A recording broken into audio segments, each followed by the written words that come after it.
Hi అండి. Rajeshwari food ఛానల్‌కి welcome. ఈరోజు రెసిపీ వచ్చేసి చందమామ బిస్కెట్స్. ఇవి పిల్లలు కానీ, పెద్దలు కానీ చాలా ఇష్టంగా తింటూ ఉంటారు కదండీ! సో, ఇవి టేస్ట్ చాలా అంటే చాలా బావుంటాయి. మనం ఎప్పుడూ బయట కొని తింటూ ఉంటాం కదా! ఇప్పుడు బయట కొనే పని లేకుండా చాలా సింపుల్‌గా ఇంట్లోనే తయారు చేసుకోవచ్చు ఈ బిస్కెట్స్‌ని. ఈ వీడియో ఫుల్‌గా చూసిన తర్వాత మీరే అనుకుంటారు, ఈ బిస్కెట్స్ తయారు చేయడం ఇంత సింపులా అని చెప్పేసి. సో, మరి ఇంకెందుకండి లేటు, ఎలా తయారు చేయాలో వీడియోలోకి వెళ్లి చూసేద్దాం. ఒక బౌల్ తీసుకొని అందులోకి ఒక కప్పు దాకా జల్లించిన మైదా పిండిని తీసుకోవాలి. ఇలా మైదా పిండి తీసుకున్న తర్వాత ఇప్పుడు ఇందులోకి చిటికెడు సాల్ట్ వేసి బాగా కలుపుకోవాలి. ఏ కప్పుతో అయితే మైదా పిండి తీసుకున్నామో అదే కప్పుతో అరకప్పు దాకా షుగర్ పౌడర్‌ని వేసుకోవాలి. షుగర్‌ని మిక్సీలో వేసుకొని మెత్తగా గ్రైండ్ చేసుకుంటే మనకు షుగర్ పౌడర్ అనేది తయారైపోతుందండి. సో, ఇప్పుడు ఇలా వేసుకున్న తర్వాత మొత్తాన్ని బాగా కలిపేసుకోవాలి.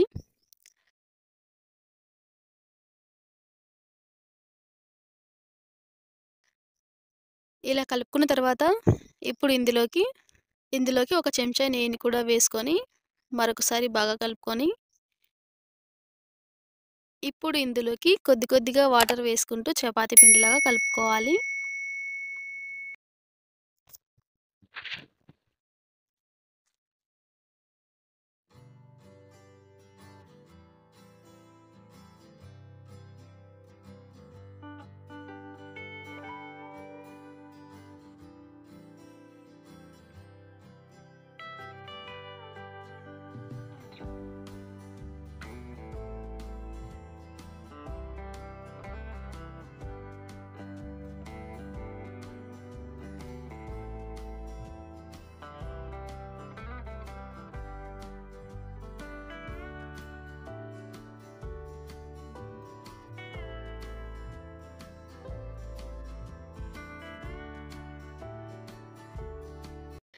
ఇలా కలుపుకున్న పిండిపై ఏదైనా క్లాత్ కానీ లేదా మూత కానీ వేసుకొని ఒక అరగంట పాటు పక్కనుంచుకోవాలి.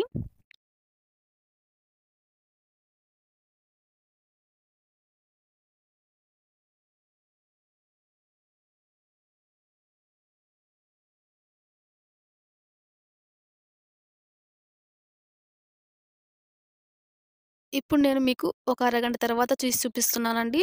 చూడండి, పిండి అనేది చాలా సాఫ్ట్‌గా అయిపోయింది. ఇప్పుడు ఈ పిండిని 4 భాగాలుగా డివైడ్ చేసుకోవాలి.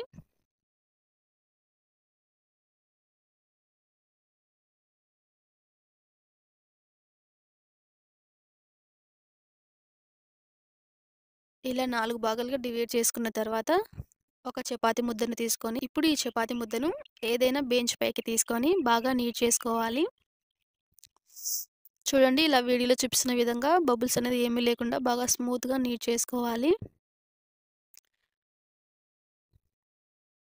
ఇలా నీట్ చేసుకున్న తర్వాత ఇప్పుడు ఇప్పుడు కొద్దిగా పొడి పిండిని చల్లుకొని చపాతీ ముద్దను పెట్టుకొని చపాతీ కర్రతో బాగా రోల్ చేసుకోవాలి. మరీ పతలాగా రోల్ చేసుకోకూడదండి.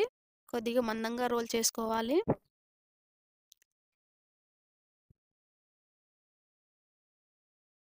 చూడండి, ఈ సైజులో రోల్ చేసుకుంటే సరిపోతుంది. ఈ మందంలో ఉంటే సరిపోతుందండి. ఇలా రోల్ చేసుకున్న తర్వాత ఇప్పుడు ఏదైనా గుండు పిన్ని తీసుకొని ఇలా వీడియోలో చూపిస్తున్న విధంగా చిన్న చిన్నగా హోల్స్ పెట్టుకోవాలండి. ఇలా హోల్స్ పెట్టుకోవడం వల్ల మనం బిస్కెట్స్‌ని ఫ్రై చేసేటప్పుడు ఆయిల్ లోపలికి పీల్చుకొని బిస్కెట్స్ అనేది బాగా క్రిస్పీగా ఫ్రై అవుతాయి. సో, ఇలానే మొత్తం హోల్స్ పెట్టుకున్న తర్వాత ఇప్పుడు మనం మూన్ షేప్‌లో బిస్కెట్స్ అనేది కట్ చేసుకోవాలండి. అలా కట్ చేసుకోవడానికి ఏదైనా బాటిల్ క్యాప్ తీసుకొని చూడండి, ఇలా బాటిల్ క్యాప్ తీసుకొని నేను వీడియోలో చూపిస్తున్న విధంగా కట్ చేసేసుకుంటే మనకు మూన్ షేప్‌లో బిస్కెట్లనేవి తయారైపోతాయి. ఇలా వీడియోలో చూపిస్తున్న విధంగా కట్ చేసేసుకోవాలి. మొత్తం బిస్కెట్స్‌ని కూడా ఇలానే కట్ చేసుకోవాలండి. ఇలా మొత్తం బిస్కెట్స్‌ని కట్ చేసి పక్కనుంచుకోవాలి.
ఇప్పుడు స్టవ్ వెలిగించి కడాయి తీసుకొని డీప్ ఫ్రైకి సరిపడా ఆయిల్ వేసేసుకోవాలి.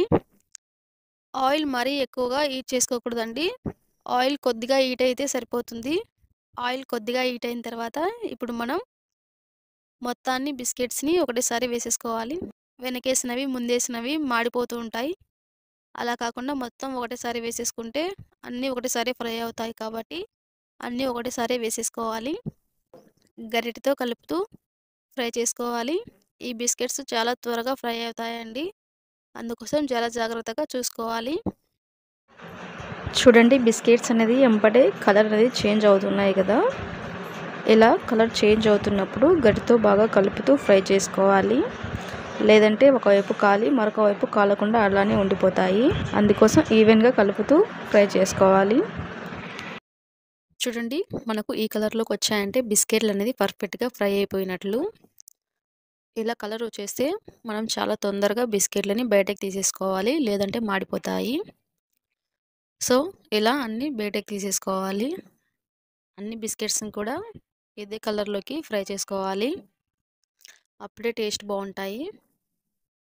అంతే అండి, చాలా సింపుల్గా మనకు చందమామ బిస్కెట్లు అనేది రెడీ అయిపోయాయి. సో వీటిని వేడిగా ఉన్నప్పుడు కాకుండా ఒక 5-6 గంటలు చల్లారిపోయిన తర్వాత వీటిని తింటే టేస్ట్ అనేది ఇంకా బాగుంటాయి. మరి ఇంకెందుకండి లేటు, మీరు కూడా ట్రై చేసి చూసి మీ ఫీడ్బ్యాక్ను కామెంట్ చేయండి. మరిన్ని రుచికరమైన వంటల కోసం మా ఛానల్ని సబ్స్క్రైబ్ చేసుకోండి.